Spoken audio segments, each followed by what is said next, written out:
our next presenters. The first is Dr. Akinyemi Ojesina. And I got to meet Dr. Ojesina at one of our V Scholar Summits. And I must tell you, in addition to how wonderfully bright he is, which you will hear about in his research, he is equally as delightful a human being. And I know that anyone who comes in contact with him and his work is blessed by his presence. So over to you, Dr. Ojesina. It's such a pleasure to be here this morning. And I'm really grateful to the foundation for the funding, which has really allowed us to do things we otherwise would not have been able to do.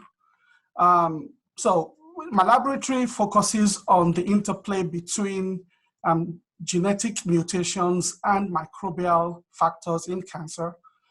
Today, I'm not going to talk about any of the genetic mutations at all. I'm going to focus a little bit more on some really interesting things going on in the microbiome space. So by now, most people have heard the term microbiome, really, and it really, in a very simplistic way, is a broad spectrum of microorganisms that are within or around a location. I use the word location because you can actually have microbiome of the subway, a microbiome of anywhere these days, actually, in that sense.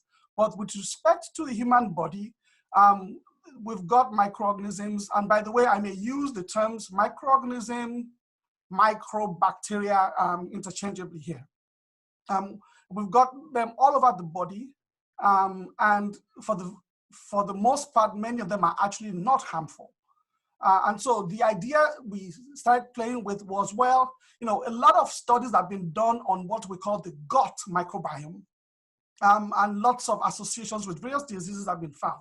And so what we thought was, what if in fact we could study the tumors themselves and ask whether, one, is there a microbiome in the tumor? And by now, some of this is known that there is. And secondly, are there any bits of information you can glean from them? And so that's really what the question here is. Does the microbiome within tumors play a role in the prognosis of cancer? And so I have a question, really. Imagine you have a bunch of metallic paper clips in gray and plastic paper clips in red, and you wanted to separate them. What would you do? You probably would use the magnet. The magnet will pull up the metallic paper clips and leave the plastic ones.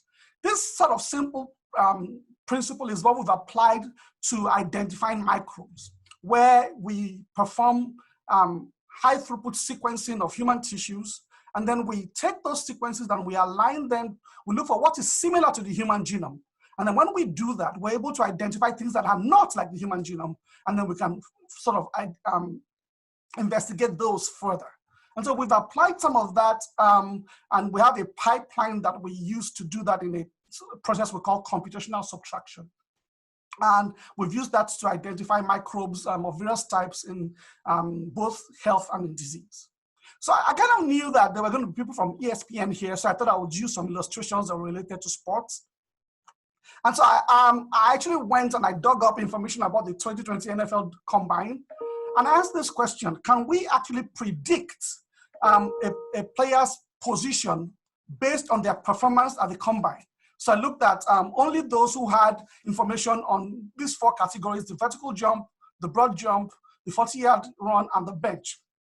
And so basically asked, could we see any similarities or differences between them? And indeed you can. So what I'm showing you here is what we call hierarchical clustering of data. Red means the number is high, blue means the number is low. And so what you see there's a bunch of players right here who did really well with the vertical jump and with the broad jump. There were a few people here who did really well with the bench.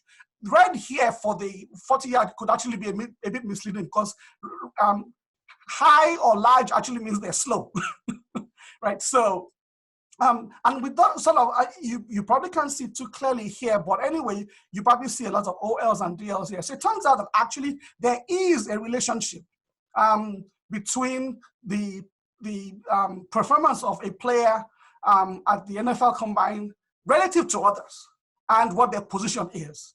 I know that really is interesting, where you're able to take information about a group of people, a group of circumstances, and look for relationships between them. It turns out that this type of analysis that I just showed you has actually been applied to various cancers. And for the rest of the talk, I'm going to focus on some of the work we've done on breast cancer. And so basically, using what I just showed you now, we can do exactly the same thing with breast cancer. And we can classify breast cancer based on the abundance of human genes in every tumor. And so it turns out we have, depending on the study you're looking at least 5 types of breast cancer based on the types and the abundance of human genes. And in this particular case, we decided to take a look at this publicly available data set from the Cancer Genome Atlas, shortened as TCGA. And we decided to basically look at that data to see if we could find a relationship with microbes and that data set. So you have lots, this pie chart here is just showing that there are 5 to 6 types of breast cancer, and these are just the relative proportions. And so what we did was we took the sequencing data, we used that computational subtraction method I described earlier to pull out the human sequences. We identified what the microbes were, we counted them, and then we performed this clustering analysis, which I just told you about.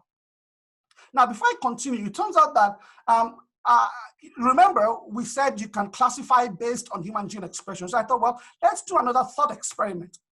Once again, let's get back to football.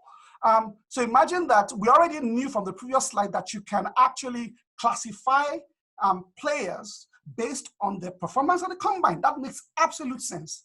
But you now ask a question, can you actually classify them based on their diet? You would say, wait, diet? I don't think so. So, and let's just assume for a moment that we actually have 5 groups that we're able to classify them into based on their diet. And then we get this is another way of showing that clustering where you've got, the offensive line somewhere in there in black, you've got safeties out there in red, you've got cornerbacks out here, etc., etc. You've got running backs out there.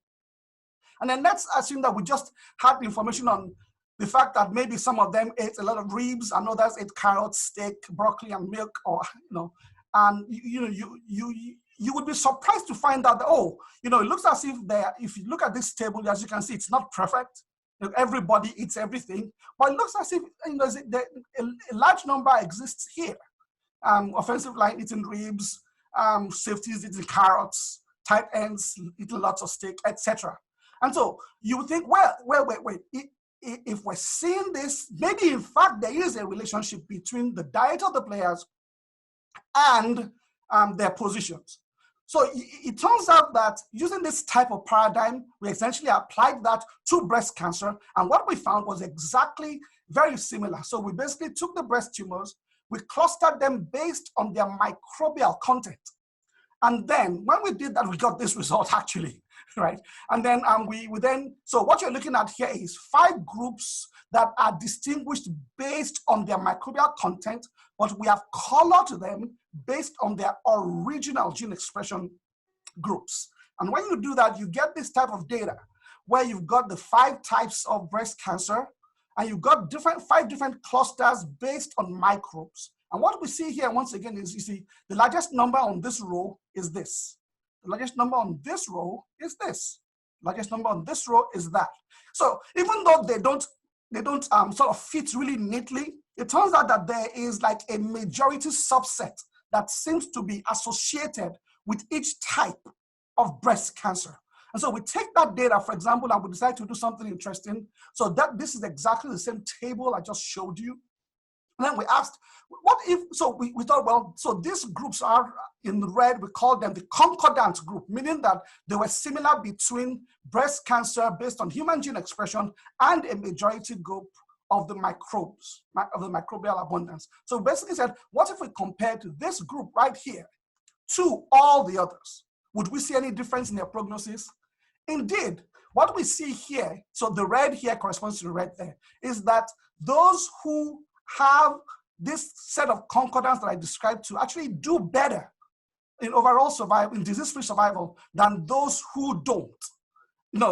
This is kind of result that will make Scott say, booyah, And so we're working a lot more on this, trying to understand how microbes that are present within tumors may actually play a role in how cancer will develop and the prognosis of patients. So there's a lot that's going on in that area. and we're investigating what roles that might play in how patients respond to therapy. We're looking at racial disparities as well. And with that, I want to say thank you to the foundation for the funding that they provided, and members of my lab, other colleagues at UAB, and colleagues at other institutions who we've worked together as well. So thank you so much. I will be happy to take questions when it's time for questions. Thank you. Okay, so thank you, Dr. Ojesina, so very much. That is fascinating, and I love the booyah moment. Thank you, indeed.